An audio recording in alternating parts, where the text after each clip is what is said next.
America అధ్యక్షుడు Donald Trump తన truth social ఖాతాలో కీలక ప్రకటన చేశారు. ఇరాన్తో శాంతి ఒప్పందం చర్చలు దాదాపు ఓ కొలిక్కి వచ్చాయని, తుది ఆమోదం తర్వాత పూర్తి వివరాలు త్వరలోనే ప్రకటిస్తామని వెల్లడించారు. ఈ ఒప్పందంలోని అనేక ఇతర అంశాలతో పాటు అత్యంత కీలకమైన హర్మోజ్ జలసంధిని తిరిగి తెరుస్తున్నట్టుగా ఆయన అధికారికంగా ప్రకటించారు. ఇరాన్తో శాంతి ఒప్పందంపై వైట్ హౌస్ లోని ఓవల్ ఆఫీస్ నుంచి Saudi Arabia, UAE, Qatar, Pakistan, Turkey, Egypt, Jordan, Bahrain దేశాల అగ్రనేతలతో తాను ఫోన్లో సంభాషణలు జరిపినట్టుగా ట్రంప్ తెలిపారు. ఇజ్రాయిల్ ప్రధాని బెంజమిన్ నెతన్యాహుతో కూడా తాను విడిగా మాట్లాడతానని, అలాగే ఆ సంభాషణ కూడా చాలా సానుకూలంగా సాగిందని ట్రంప్ తెలిపారు. అయితే ట్రంప్ వ్యాఖ్యలను ఇరాన్ న్యూస్ ఏజెన్సీ ఖండించింది.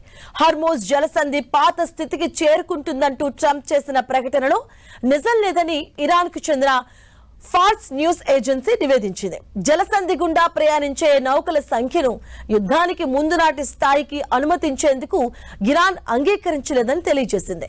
అయినప్పటికీ యుద్ధానికి ముందులాగా అక్కడ స్వేచ్ఛ ప్రయాణానికి అనుమతి ఇచ్చినట్లు కాదని స్పష్టం చేసింది. జలసంధి నిర్వహణ, నౌకల మార్గాల నిర్ధారణ, సమయం, ప్రయాణించే విధానం, అనుమతులు జారీ చేసే పూర్తి హక్కులు ఇస్లామిక్ రిపబ్లిక్ ఆఫ్ ఇరాన్ ఆధీనంలోనే ఉంటాయని, వారి పర్యవేక్షణలోనే ఇది కొనసాగుతుందంటూ తెలియజేసింది. అమెరికా అధ్యక్షుడు డొనాల్డ్ ట్రంప్ తన ట్రూత్ సోషల్ ఖాతాలో కీలక ప్రకటన చేశారు. ఇరాన్తో శాంతి ఒప్పందం చర్చలు దాదాపుగా ఓ కొలిక్కి వచ్చాయని, తుది ఆమోదం తర్వాత పూర్తి వివరాలు త్వరలోనే ప్రకటిస్తామంటూ కూడా ఆయన వెల్లడించారు. ఈ ఒప్పందంలోని అనేక ఇతర అంశాలతో పాటు అత్యంత కీలకమైన హార్మోజ్ జలసంధిని తిరిగి తెరుస్తున్నట్టుగా ఆయన అధికారికంగా ప్రకటించారు.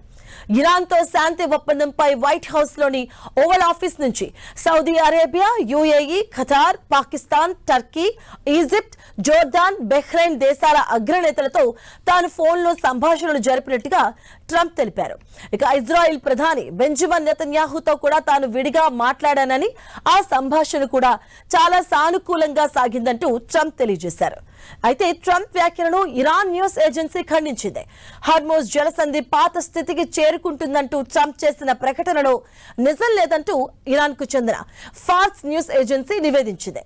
జలసంధి గుండా ప్రయాణించే నౌకల సంఖ్యను యుద్ధానికి ముందు నాటి స్థాయికి అనుమతించేందుకు ఇరాన్ అంగీకరించలేదంటూ తెలిపింది.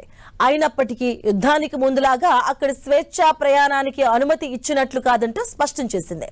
జలసంధి నిర్వహణ, నౌకల మార్గాల నిర్ధారణ, సమయం, ప్రయాణించే విధానం, అనుమతులు జారీ చేసే పూర్తి హక్కులు ఇస్లామిక్ రిపబ్లిక్ ఆఫ్ ఇరాన్ ఆధీనంలోనే ఉంటాయని, వారి పర్యవేక్షణలోనే ఇది కొనసాగుతుందంటూ తెలిపింది.